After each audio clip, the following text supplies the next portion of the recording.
welcome back to my channel. Today we are going to study chapter सपनों के से दिन of book संचयन क्लास 10th. इस चैप्टर के राइटर का नेम गुरदयाल सिंह है, जिनकी पिक्चर और राइटर का नेम आप स्क्रीन पर देख पा रहे होंगे. तो चलिए आइए चैप्टर की समरी को शुरू करते हैं.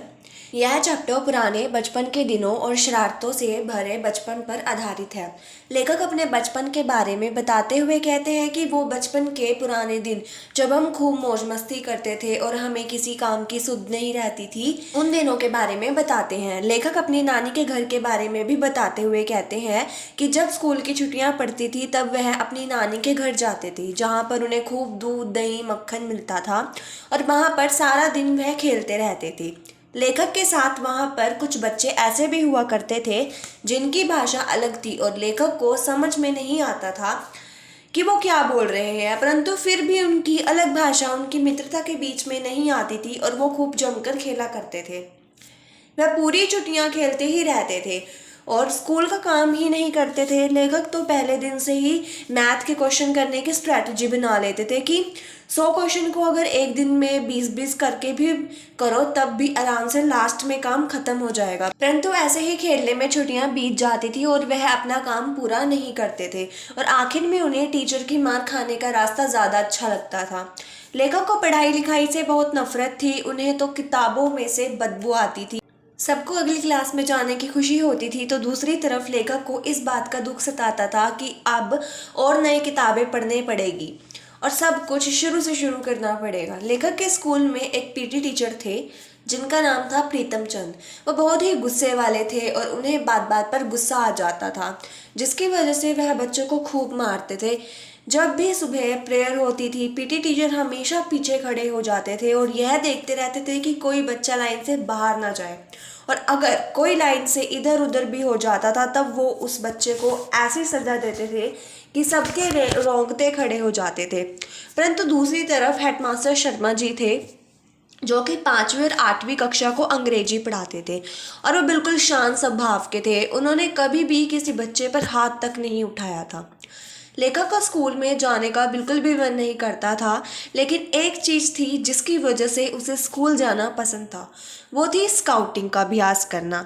इसमें पीटी सर सबके हाथ में नीली पीली झंडियाँ पकड़ा देते थे, जैसे कि आप पिक्चर में देख रहे हैं वैसे, और 1 2 3 कहते झंडियाँ ऊपर नीचे दाएं बाएं करवाते थे और इसके साथ साथ उन्हें खाकी वर्दियाँ पहनने का मौका भी मिलता था. मास्टर प्रीतम चंद को कभी भी स्कूल में किसी ने मुस्कुराते हुए नहीं देखा था. वह छोटे कद के दुबले पतले और वह खाकी वर्दी पहनते थे. प्रीतम चंद उन्हें फारसी पढ़ाते थे. फारसी पढ़ाते हुए उन्हें सिर्फ एक हफ्ता नहीं हुआ था कि सभी को शब्दरूप याद करने के लिए दे दिए थे उन्होंने. अगले दिन जब उन्होंने शब्दरूप सुने तो कक्षा में कोई भी नहीं सुना पाया और सभी के सभी खड़े हो गए, जिसकी वजह से उन्होंने सभी को बहुत बेरहमी से मारा. और प्रीतम चंद जी को मारते हुए हेडमास्टर जी ने देख लिया और वो आग बबूला होकर प्रीतम चंद जी को डांटने लगे और कहा कि यह क्या तरीका है बच्चों को पढ़ाने का. और उस दिन के बाद प्रीतम चंद जी को कभी स्कूल में नहीं देखा गया. सभी का कहना था और सभी टीचर्स भी कह रहे थे कि उन्हें स्कूल से निकाल दिया गया है. हेडमास्टर जी ने जब उन्हें मारते हुए देखा तो उनसे बर्दाश्त नहीं हुआ और उन्होंने उन्हें स्कूल से निकाल दिया. कुछ दिन बाद 7वीं 8वीं के बच्चों से पता चलता है कि प्रीतम चंद जी को स्कूल से निकालने का ज़रा भी दुख नहीं है. उन्हें यह इसलिए पता था क्योंकि प्रीतम चंद जी उन्हें अक्सर अपने घर में कुछ काम के लिए बुलाते रहते थे, तो उन्हें प्रीतम चंद जी की सारी जानकारी रहती थी. वो उनका कहना था कि प्रीतम चंद जी तो आराम से अपने घर पर रह रहे हैं, और उनका कहना था कि जैसे प्रीतम चंद दिखते हैं वैसे वह बिल्कुल भी नहीं थे. माना उन्हें जल्दी गुस्सा आ जाता था और वो सभी बच्चों को बहुत बेरहमी से मारते थे, जो कि गलत था, परंतु वह दिल से बहुत ज़्यादा नरम स्वभाव के थे.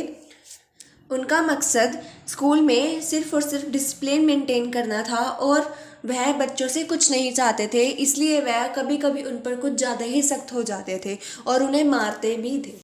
इस चैप्टर से हमें यह संदेश मिलता है कि हमें बच्चों पर हमेशा अत्याचार नहीं करने चाहिए. हमेशा उन्हें समझाने के लिए उन्हें मारने पीटने की ज़रूरत नहीं है.